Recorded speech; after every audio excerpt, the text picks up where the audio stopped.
So can you just tell us, now that we have been speaking about the storytelling, can you just demonstrate any one such story that, which got connected you well with the children? Any one story?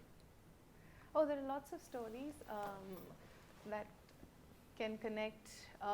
One, I think, a favorite story is The Snorer and the Singer, which connects with everyone who's a child at heart, or at least opens up to being a child at heart, you know, Right. when they hear. So it's a story of these two thieves called Sukku and Dukku, who had decided that it really wasn't a nice thing to be thieves and they ought to become good people.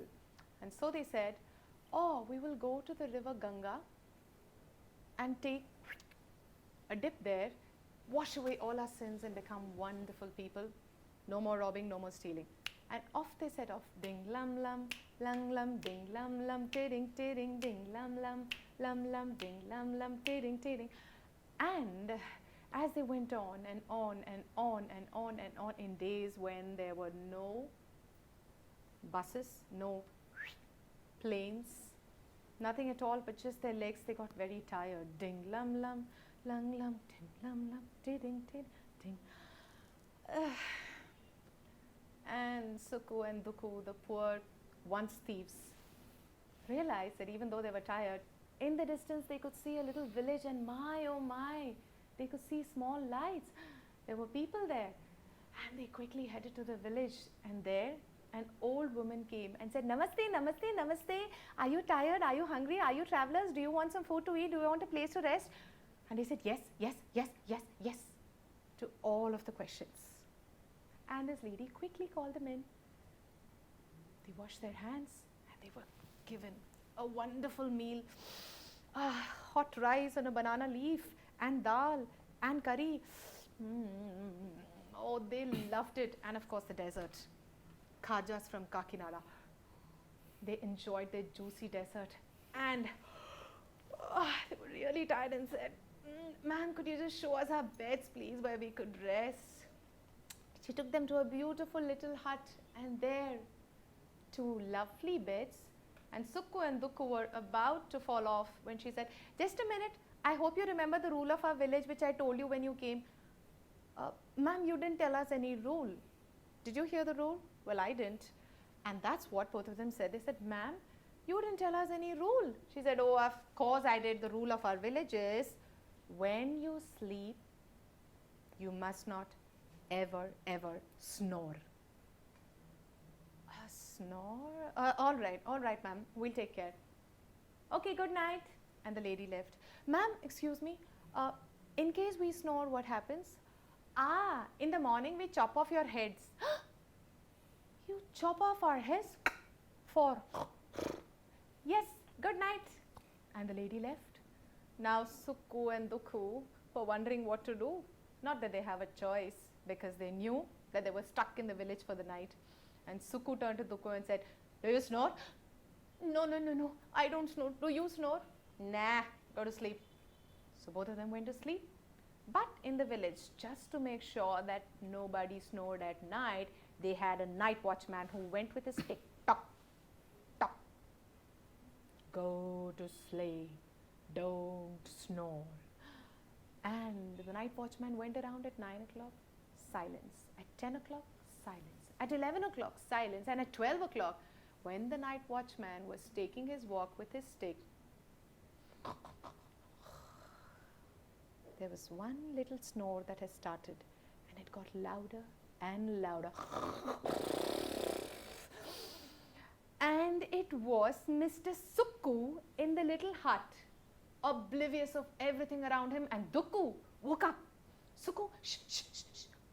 Don't snore. They're going to... Sukku, please. But Sukku didn't realize anything. Off he went louder and louder. And Dukku shook him and shook him. The more he shook him, the louder Sukku was. And the closer the watchman came through the window. And Dukku peeped and peeped and peeped. And he kept shouting at Sukku, please stop, please stop, please stop. But Sukku wouldn't. And just then, Dukku saw out of the window the watchman. watchman had heard something. He had heard a snore. And just as the watchman opened the window, Dukku got a bright idea and he started singing rum pum pum pum rum pum pum pum rum pum pum pum pum rum pum pum pum rum pum pum pum rum pum pum pum pum. Now the watchman began to enjoy the music himself and called Dukku out. So Dukku joined the watchman and together they went all around the village singing rum pum pum pum rum pum pum pum rum pum pum pum pum.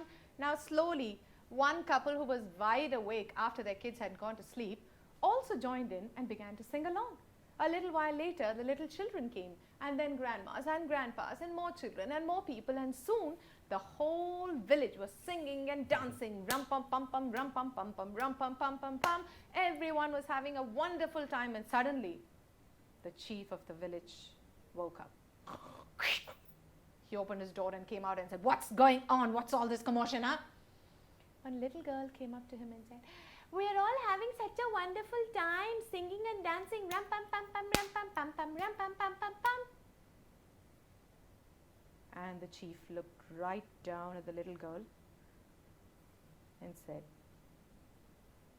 "Hey, that's a good song. Let's all sing and dance." And so the chief and all the villagers and Dukku and the watchman, everybody sang and danced rum pum pum pum rum pum pum pum rum pum pum pum pum all through the night. And when it was morning, the chief called Dukku and gifted him a bag of gold coins and said, "This is for the wonderful entertainment you gave us all night, young man." "Thank you, thank you, thank you," Dukku said, and quickly went in, woke up Sukku, showed him what they'd got. And soon Sukku and Dukku decided, we are going to be singers and not thieves anymore. That's the story of the snorer and the singer. Thank you so much, Deepa. I think this is a wonderful way of, I think, engaging the children, right? Yeah. I think, so how does, when you tell this story, so do you expect them to follow or just listen to your expression? So how does it happen in the in a workshop? So I have really scrunched it here, Right. and I have made it very non-interactive, which Right. is not what I like to do. Right, absolutely. This story would take me 25 minutes if I were actually telling children. So because you involve them as Yes, well. yes. I Right. have to set the story mood and talk to them, interact with them, crack a few jokes, Right. get them to open up. And in the story, I get them to guess a lot of things, and the song that I sang, I get everyone to sing with me and dance with me. Okay. And I stop, I wait for responses. So when I talk about the meal they had, everyone gets to give their favorite dish. So Right. typically when it's with kids, there's always noodles. And So yeah. I think this prompts me to arrive at one principle. Again, please correct me if I'm wrong, and that is, many people have told me that communication is all about 90% how you talk and 10% what you talk. Now, when I listen to the way you express, right? So, do you think communication is really all about 90% how you talk, how you can engage with your audience or your employees, colleagues, customers, whatever, how you talk, and then 10% what you talk? Because especially it becomes a little more important for people who are dealing with the customer, the front end employees. For example, let's say people who are working in airlines, right? The people who are in the airports. So especially when you have to, take care of your irate customers, somebody who's absolutely dissatisfied and they're shouting on top of their voices. Now, how do you engage with these people? Because that's where this body language, your communication skills, and all that are really tested.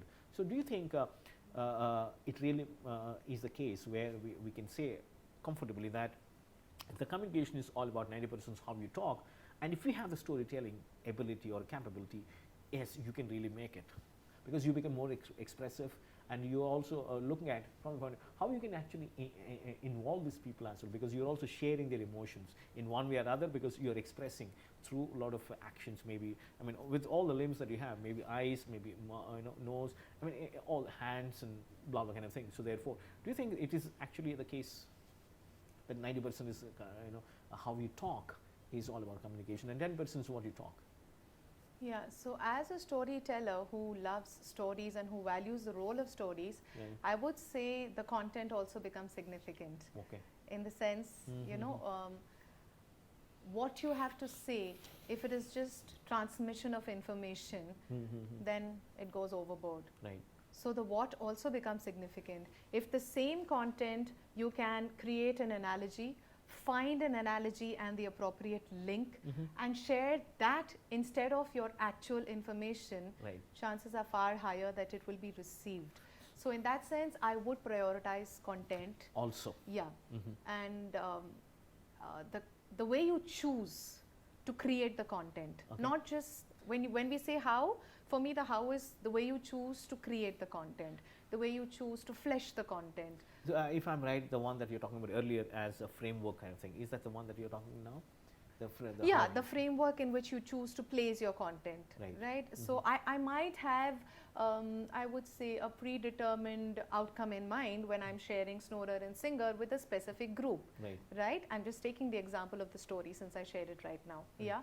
Or if you take the story of Morris the dog, which again works very well, especially in an environment where people are working. You know, it's a story of this dog that walks past a house that has a different dog each day, and he's very amused because one day he finds that they have a dog which barks at anyone who passes by, and he says, why are you barking at me all the time? Well, that's how I know to deal with anyone who passes by.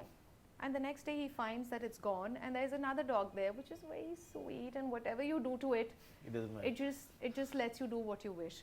And he asked this dog, what happened to the previous one? He says, well, it barks too much and it just barks for no reason, barks at everybody. So they brought me. So you don't bark at all? No, I'm sure everybody is nice and wonderful and nobody will harm me in any way. And the third day, there's another dog. And Morris the dog asked, what happened to that one? He says, oh, he was so nice and sweet. The burglars came right in and they left.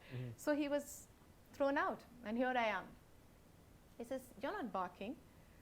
I'm not barking because I don't see you as a threat. And yet, I'm not going to let you be completely nice with me, and I'm not going to trust you completely. Right? A story like this would probably speak far more about the human behavior, right? Perceptions, attitudes, and things like that. Yeah. Rather than giving a lecture to your executives on when they should bark, when they should not. Very true. Right? Very true. So that might be your agenda. But if you could place it in frameworks like this, and instead of being so plain, if you could be a little dramatic, we're all very scared. But you can go ahead and make that choice. I had a trainer in my workshop. She shared the story with me. And I remember telling her, you know, she said that I'm going to be told that you're killing training time.